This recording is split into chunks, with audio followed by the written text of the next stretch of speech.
Well, we're going to look at another way to approximate definite integrals. We started back when we first looked at area under a curve and using rectangles, the easiest area formula, but also the least accurate approximation. Whether we used right endpoints or left endpoints, we could at least get a decent approximation using rectangles. Now in the Thinkwell material, they explained the trapezoidal rule, the approximations using trapezoids, and today we're going to look at Simpson's rule, which is actually an approximation using the area under a parabola. Now there is a formula for finding the area under a parabola. You've probably never seen it before, but it does exist. And this area is 1/3 times, well, x sub 3 minus x sub 1 over 2 times the quantity y sub 1 plus 4 y sub 2 plus y sub 3, and we'll explain a little bit here. X sub 2, to get our y sub 2, this would be the y value that is associated with x sub 2. X sub 2 is half of the sum from x sub 2 to, or x sub 1 to x sub 3. Basically, we are splitting up our interval. This would be the area from x sub 1 to x sub 3, and x sub 2 is right in the middle of that. Okay. Now, thankfully, we now have the fundamental theorem of calculus using the integral to find the area under a parabola is a whole lot easier than using this formula. This is probably why we've never seen this formula before. In algebra, we don't get into finding area under a parabola. We don't worry about that. And now that you know integration, it's so much easier using the definite integral.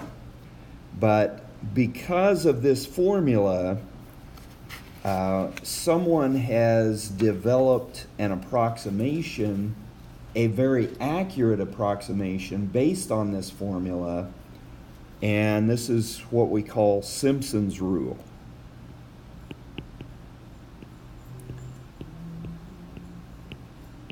Now, Simpson's rule, we have the definite integral from a to b of f of x dx. This is going to be approximately equal. Yes, I meant to squiggle those lines. Most of my lines I squiggle and don't mean to, but this is approximately equal to, well, 1/3 times b minus a over n, and a b minus a, that's going to be our integration limits, and then divided by n, that's the number of intervals or subintervals we're going to split our x interval into, and then we multiply by our y value, f of x sub 0, then plus 4 f of x sub 1 plus, well, for the first subinterval using the parabola formula, we'd have 1, 4, and then 1. But then for our second subinterval, this y sub 3 would actually be the first y value in the second parabola. So y sub 3 will actually show up twice, kind of like the trapezoid rule.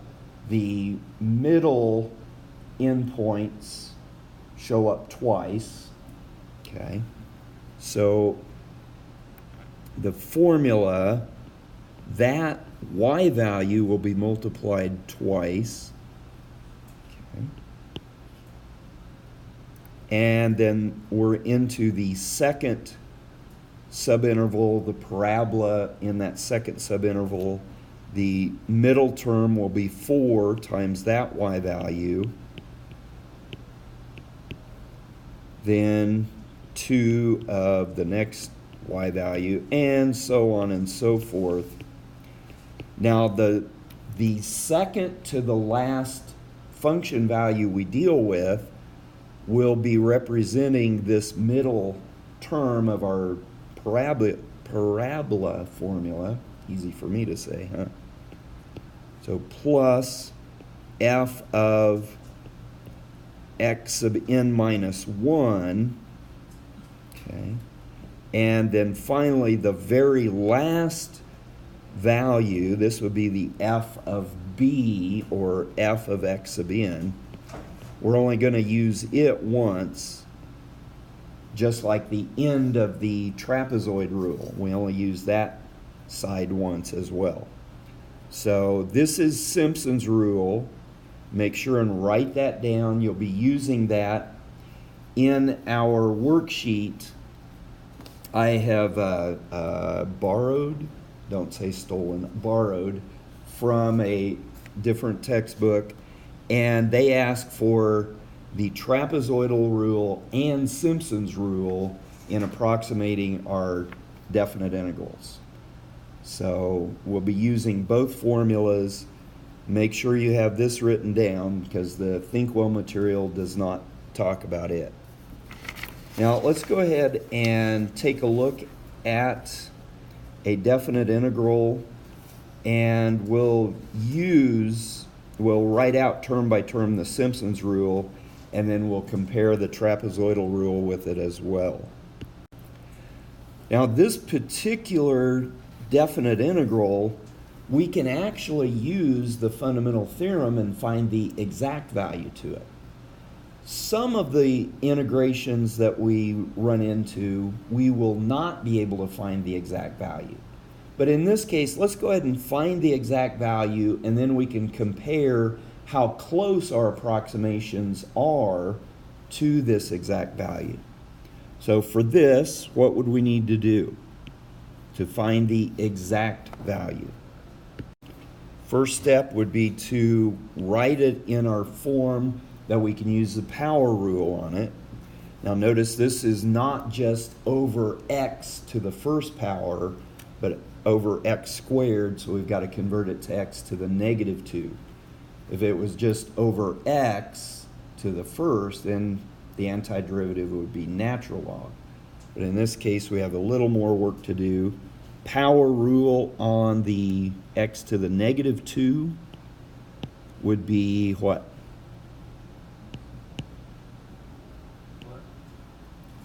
Integrate this.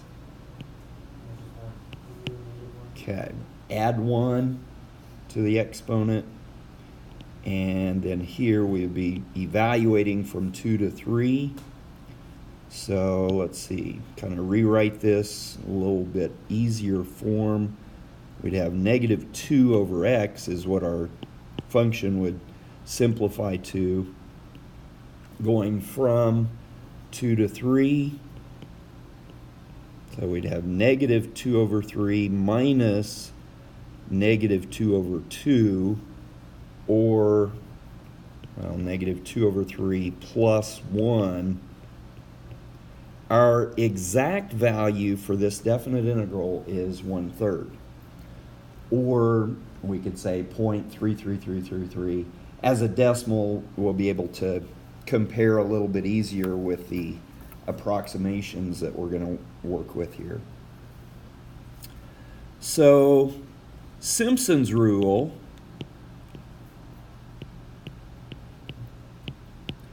using that, and let's see, let's just do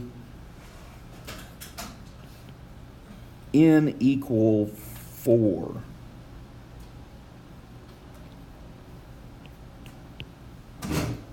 So we're going to split this into 4 parts. Well, in this case, we're going from 2 to 3. So that means delta x is going to be what? Or I guess b minus a over n.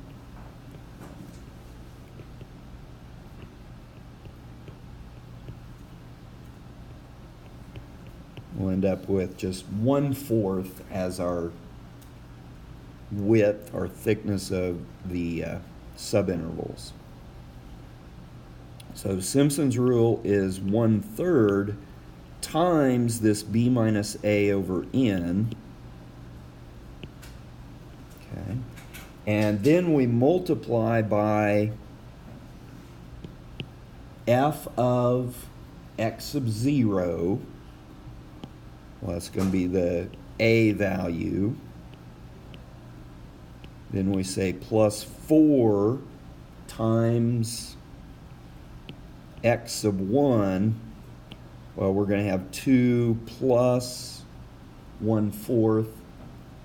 Well, we're going to be looking at a decimal, so let's just use 2.25 there. Then our next one will be plus 2 times the next x value, function value of that x. Well, another 0.25, another quarter, would give us x value of 2.5. Then we'll have 4 times f of 2.75. And then finally, our last function calculation, f of x sub n, or f of b, and that's just times 1, so we'd have f of 3 for that part. So as we go through the calculations, we'll have the 1/12 here at the beginning, and the easiest thing to forget about is multiplying by that 1/12. So if you're off, or if you know where you should be and you're off a little bit, make sure you go back and multiply by the 1/3 times our b minus a over n. So f of 2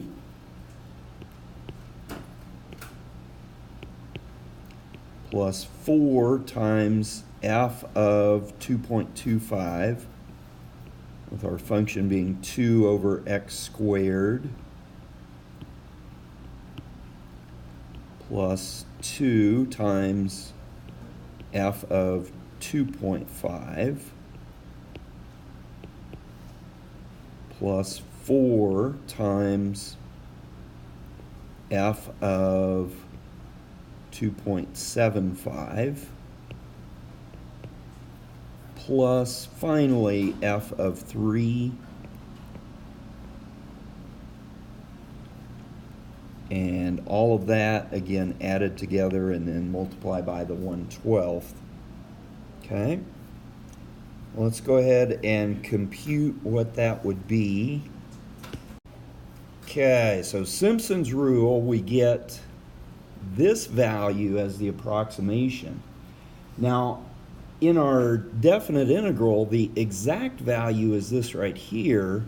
Simpson's rule is a pretty good approximation, even if we only use 4 subintervals. Okay, so we don't necessarily have to have a lot of subintervals to get a good approximation. Simpson's rule turns out to be much better than using rectangles. And in fact, I went ahead and calculated the trapezoidal rule as well as the left endpoint and right endpoint for the rectangles. And the trapezoidal rule turns out to be 0.33 0.515, and I'll just fill in the rest of the decimal places that I found. The left endpoints, using the rectangles, what we did at the very beginning of introducing our area under a curve, turns out to be 0.36988 and so on. And the right endpoints, using the right endpoints to approximate our height of the rectangle, we get 0.30043 and some more. So we know the exact value is repeating decimal of 0.3. Simpson's rule at least gets us, well, we'd probably round up here, but at least to 3 decimal point accuracy, pretty close to 4.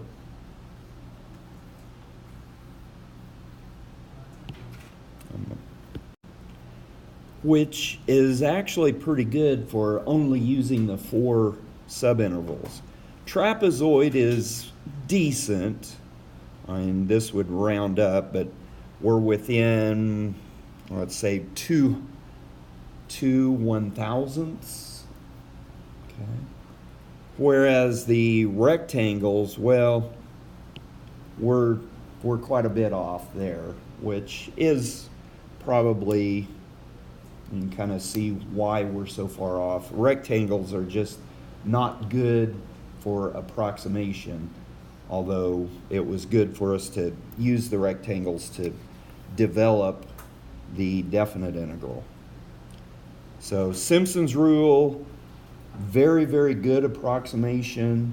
Only a few subintervals can get us pretty accurate in working with the approximation of the definite integral. Now we use approximations because there are some times where we cannot find the exact value. Now we're not going to see that a lot in Calc 1, but there are some places where the definite integral just cannot be calculated exactly, so we have to use some estimation techniques. This gives you an idea of some of the different estimation procedures out there and the accuracy of those procedures.